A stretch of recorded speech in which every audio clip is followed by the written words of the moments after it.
Hello friends, मैं डिकेराज आपका दोस्त। मैं आप लोगों के बीच एक छोटा सा क्वेश्चन प्रस्तुत कर रहा हूँ, जिसमें ये जो है द्विघात समीकरण का क्वेश्चन है और क्वेश्चन को जो है दे दिया गया है और क्वेश्चन को द्विघात समीकरण के रूप में जो है निरूपित करना है। ठीक है, तो सबसे पहले हम जानते हैं कि द्विघात समीकरण किसे कहते हैं।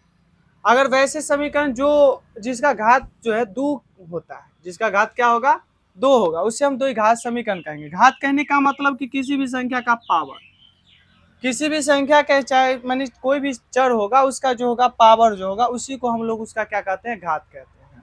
ठीक है, तो हमें क्या करना है कि यहाँ पर एक क्वेश्चन है जिसे द्विघात समीकरण के रूप में निरूपित करना है। क्वेश्चन है कि एक रेलगाड़ी 480 किलोमीटर की दूरी समान चाल से तय करती है।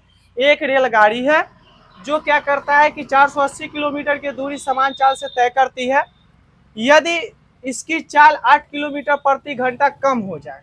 मतलब कहने का मतलब ये हुआ कि अगर वह रेलगाड़ी 32 किलोमीटर प्रति घंटा की चाल से चल रहा है तो 8 किलोमीटर कम कर देंगे तो 24 किलोमीटर प्रति घंटा के चाल से चलेगा। ठीक है, तो वह उसी दूरी को तय करने में 3 घंटा अधिक समय लेता था, यानी कि जितना समय में वह पहुंचता उससे 3 घंटा अधिक लेता है। तो रेलगाड़ी की चाल ज्ञात करने के लिए कहता है। वास्तव में यहाँ पर रेलगाड़ी की चाल जो है ज्ञात नहीं करना है, बशर्ते क्या करना है, इसको द्विघात समीकरण के रूप में निरूपित कर देना है। तो आइए हम लोग चलते हैं प्रश्न से। प्रश्न में क्या करता है कि रेलगाड़ी की चाल ज्ञात करना है, तो रेलगाड़ी की हम लोग क्या करेंगे, चाल मान लेंगे। तो लिखेंगे क्या कि माना कि रेलगाड़ी की चाल, रेलगाड़ी की चाल x किलोमीटर प्रति घंटा, x किलोमीटर प्रति घंटा हो गया। तो चाल बराबर सूत्र क्या होता है, चाल बराबर हो जाता है दूरी बटा समय। अगर किसी भी वस्तु या पिंड का अगर चाल निकालना हो तो आप क्या करेंगे कि दूरी में क्या करेंगे, समय से भाग दे देंगे। अगर दूरी में समय से भाग दे देते हैं तो उस वस्तु का जो है या उस गाड़ी का हो या उस पिंड का जो है चाल मालूम पड़ जाएगा। ठीक है, तो यहाँ पर दूरी टोटल कितना है, 480 किलोमीटर है। ठीक है, तो आइए अब हम लोग चलते हैं प्रश्न से। प्रश्न में क्या कह रहा है कि 480 किलोमीटर समान चाल से, तो रेलगाड़ी की चाल हम क्या मान चुके हैं, x। तो 480 किलोमीटर बटा में क्या होगा, x। उसके बाद क्या कहता है, समान चाल से तय करती है यदि उसकी चाल में जो है 8 किलोमीटर प्रति घंटा की कम कर दी जाती है।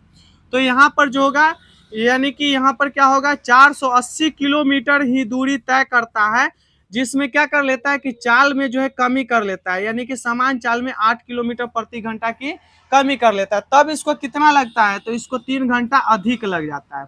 तो हम लोग जानते हैं कि बराबर चिन्ह के दाईं तरफ जो मान प्लस में रहता है वो बाईं तरफ आती है तो कौन चीज में आ जाती है, माइनस में आ जाती है। 480 बटा में x माइनस 480 बटा में x माइनस 8 बराबर 3। अब यहाँ पर हम क्या करेंगे कि दोनों का जो है भिन्न का जो है घटाव करेंगे। घटाव करेंगे तो एलसीएम क्या आएगा, तो x इंटू एक्स माइनस 8। अब क्या करेंगे, x से x में जब हम भाग देंगे तो x मर्तबे कर जाएंगे, बचेगा x माइनस 8। तो यहाँ पर क्या लिखेंगे, 480 इंटू एक्स माइनस 8। फिर x माइनस 8 से भाग देंगे तो यहाँ पर कट जाएगा, बचेगा सिर्फ x। x से जब इसमें हम गुना करेंगे तो 480 इंटू एक्स बराबर 3।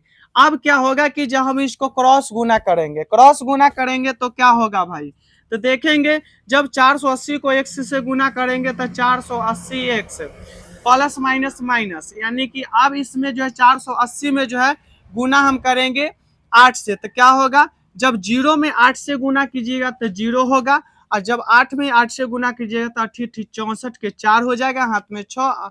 और फिर 8 में जब 4 से गुना कीजिएगा तो 8 चौक 32 और 6 38, यानी कि 3840 बटा में क्या आ जाएगा आपको, यहाँ पर फिर हो जाएगा माइनस 480 एक्स, अब बटा में हो जाएगा, जब इसको गुना कीजिएगा तो एक्स और एक्स के तो एक्स स्क्वायर और प्लस माइनस माइनस 8x बराबर 3। ठीक है, अब ये प्लस माइनस 480 में से 480 जाएगा 0, माइनस 3840, अब बटा में एक्स स्क्वायर माइनस 8x बराबर 3।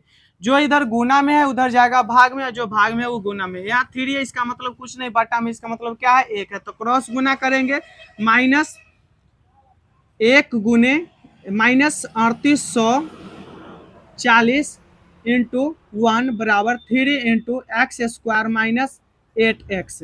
इसको जब गुना करेंगे तो माइनस 3840 बराबर 3x स्क्वायर माइनस 8324x।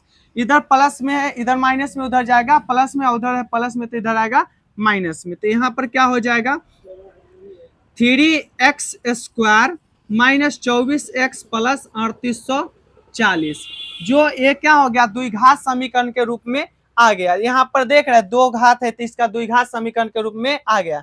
अगर आपका इच्छा है तो यहाँ से आप जो है 3 कॉमन भी ले सकते हैं। जैसे 3 कॉमन लीजिएगा तो 8x बचेगा, यहाँ पर 3 से 12 36 और 8। इसका एक रूप और हो सकता है, सरल रूप में जो है द्विघात का रूप आ जाएगा 3 into x square minus 8x, और जब 3 से भाग दीजिएगा तो 12 3 36 8 3 24 1280 तिहाई और 340 होगा, जो यहाँ पर क्या होगा 0। तो इधर गुना में तो उधर कौन सी में जाएगा भाग में, यानी कि x square minus 8x minus 1280 बराबर 0/3, यानी कि ये मान जो होगा आपका क्या हो जाएगा तो x square minus 8x minus 1280 बराबर जो होगा 0 हो जाएगा। और यही क्या है आपका द्विघात रूप हो गया। और यही जो है माने कि रेलगाड़ी के जो सामान्य चाल जो ज्ञात करने के लिए अब इस द्विघात बहुपद को तोड़िएगा तो उसके बाद इसका आंसर आ जाएगा। यदि आपको यह वीडियो अच्छा लगे तो आप अपने दोस्तों में शेयर करें, और ऐसे ऐसे वीडियो देखने के लिए, ऐसे ऐसे क्वेश्चन का सोल्यूशन चाहने के लिए आप कमेंट में जरूर लिखें कि हाँ इस तरह का जो है वीडियो हमें चाहिए। Thanks for watching all dear my students.